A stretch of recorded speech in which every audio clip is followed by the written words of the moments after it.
2012 সাল থেকে কাতার যুক্তরাষ্ট্র থেকে 11টি প্যাট্রিয়ট পিএসি ইউনিট কেনে। এতে 246টি MIM-104 ক্ষেপণাস্ত্র এবং 768টি অতিরিক্ত মিসাইল অন্তর্ভুক্ত ছিল। এসব প্রতিরক্ষা ব্যবস্থা যদি ভারতের থাকত, পুরো দেশ থেকে ফেলা যেত। অথচ কাতারের মতো ছোট একটি দেশে এগুলোর পাশাপাশি ছিল NASAMS low level German defence system এবং ছোট দূরত্বের 200-র বেশি ক্ষেপণাস্ত্র সিস্টেম। তারপরও ইসরায়েলি বিমান প্রবেশ করল, হামলা করলেও আবার নিরাপদে ফিরে গেল। প্রতিরক্ষা ব্যবস্থা কিছুই শনাক্ত করতে পারেনি। দুপুর 3টা, দোহার আকাশ রোদে ঝলমল করছিল। রাজধানীর কেন্দ্রস্থলে অবস্থিত সামরিক ঘাঁটির পাশে তখনও যানবাহনের শব্দে মুখর ছিল শহর। কেউ জানত না কয়েক মিনিটের মধ্যেই এই শহর একটি কূটনৈতিক ভূকম্পের কেন্দ্রবিন্দু হয়ে উঠবে। হঠাৎই বিকট এক বিস্ফোরণ, তারপর আরও 2টি। মুহূর্তেই পাল্টে যায় দৃশ্যপট। দোকানের শাটার পড়ে যায়। মসজিদের মাইকে বিস্মিত কণ্ঠে ঘোষণা আসে, ঘরে থাকুন, আকাশে অজানা কিছু দেখা গেছে।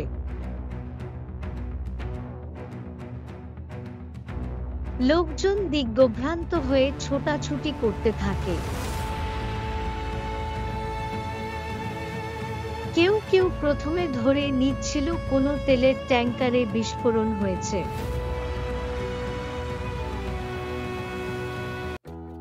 কিন্তু আধা ঘন্টার মধ্যে নিশ্চিত হওয়া গেল এটা ছিল ইসরায়েলি বিমান হামলা, আর লক্ষ্যবস্তু ছিল কাতারের সামরিক ঘাঁটি, যেখানে যুক্তরাষ্ট্রের তৈরি আকাশ প্রতিরক্ষা ব্যবস্থার সুসজ্জিত অবস্থায় ছিল। প্যাট্রিয়ট, নাজাম, স্লামরাম সবকিছুই ছিল, শুধু কার্যকারিতা ছিল না। ইসরায়েলের যুদ্ধবিমান এলো, আঘাত হানল এবং ফিরে গেল,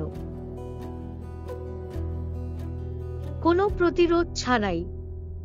সেই মুহূর্তে কাতারের গোয়েন্দা বিভাগ বুঝতে পারল তারা শুধু শত্রুর টার্গেট নয়, বরং আন্তর্জাতিক প্রতারণার শিকার।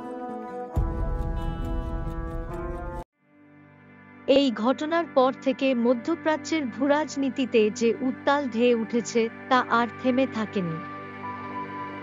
প্রশ্ন উঠেছে, $ট্রিলিয়ন সামরিক চুক্তি করে যুক্তরাষ্ট্রকে তুষ্ট করে কাতার আদৌ কি পেয়েছে? মাত্র কয়েক সপ্তাহ আগেই কাতার $1.2 ট্রিলিয়ন সামরিক ও অর্থনৈতিক চুক্তি করেছিল যুক্তরাষ্ট্রের সঙ্গে।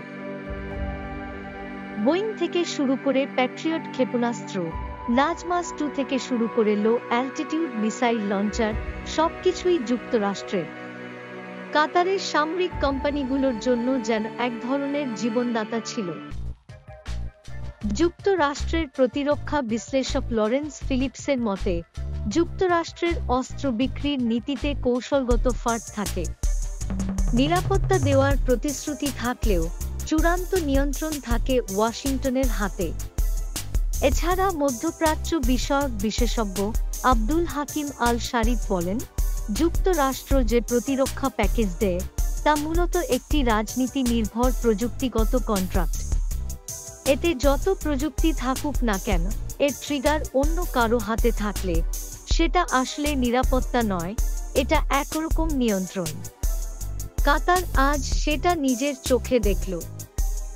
এমনকি ট্রাম্পকে খুশি করার জন্য $400 মিলিয়ন একটি বোয়িং জেটও উপহার দিয়েছিল কাতার, যেটি এখন এয়ারফোর্স 1 হিসেবে ব্যবহৃত হচ্ছে। কিন্তু এত কিছুর পরও কাতার নিজেদের রক্ষা করতে পারেনি। এটা শুধু প্রতিরক্ষা ব্যর্থতা নয়, এটি একটি রাজনৈতিক বিশ্বাসঘাতকতা। কাতারকে প্রতিশ্রুতি দেওয়া হয়েছিল যে তারা আমেরিকার ঘনিষ্ঠ মিত্র হলেই নিরাপদে থাকবে, কিন্তু বাস্তবতা উল্টো। কারণ প্রতিটি সিস্টেম তখন বন্ধ ছিল। অর্থাৎ ওগুলো পরিচালনা করত যুক্তরাষ্ট্র এবং পশ্চিমা প্রযুক্তি।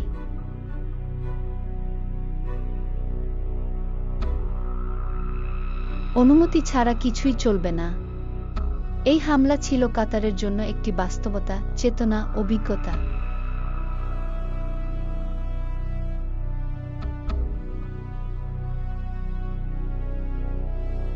এটা দেখিয়ে দিল বিদেশি প্রযুক্তির উপর নির্ভরতা কতটা ঝুঁকিপূর্ণ হতে পারে। এই ঘটনার পরপরই কাতারের প্রধানমন্ত্রী আল মুখাই রাশিয়া ছুটে যান।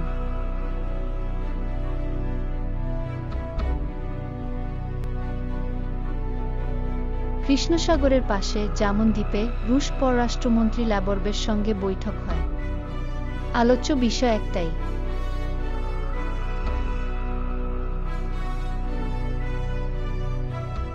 S-400 দ্রুত ডেলিভারি চাই। কিন্তু যুক্তরাষ্ট্র ও সৌদি আরবের বিরোধিতায় পিছিয়ে আসে।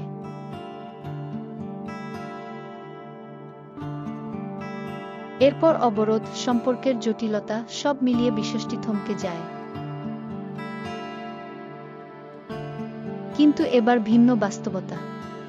কাতার জানে পশ্চিমারা তাদের রক্ষা করবে না।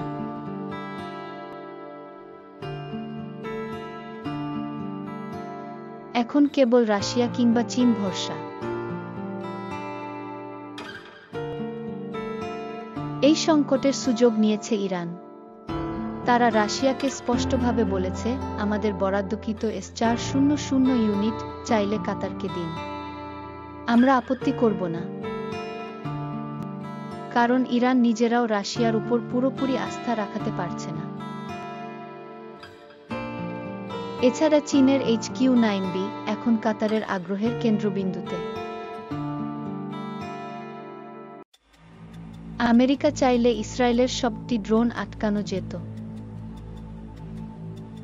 এই হামলা প্রমাণ করেছে পশ্চিমাদের প্রতিরক্ষা প্যাকেজ আসলে এক ধরনের অর্থনৈতিক প্রোপাগান্ডা, যার মূল উদ্দেশ্য রাজনীতির নিয়ন্ত্রণ। তারা প্রতিশ্রুতি দেয়, অস্ত্র দেয়, কিন্তু ব্যবহার করতে দেবে কিনা সেটা ঠিক করে ওয়াশিংটন। এমনকি অনেক সময় নিজেরাই সেই প্রতিরক্ষা ব্যবস্থার সীমা নির্ধারণ করে। মধ্যপ্রাচ্যের ছোট দেশগুলো ভাবছে তারা অর্থ দিয়ে নিরাপত্তা কিনতে পারে। কিন্তু বাস্তবতা হলো এই অর্থ খরচের মধ্যে দিয়ে তারা নিজেদেরই অস্তিত্ব অন্যের হাতে তুলে দিচ্ছে।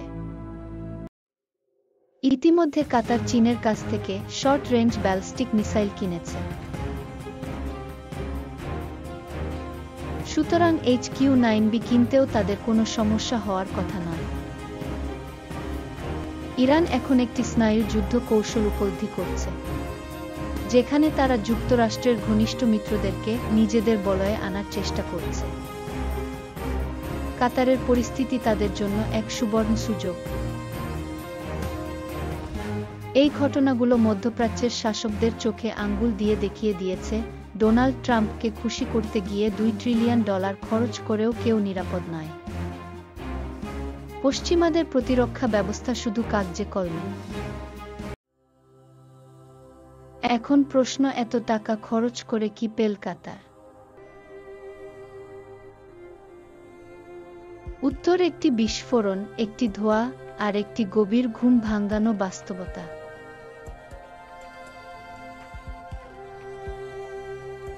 কাতারের প্রতিরক্ষা দপ্তরে নতুন করে হাই অ্যালার্ট জারি করেছে। কিন্তু এটা কি কাতারের জেগে ওঠার সময়?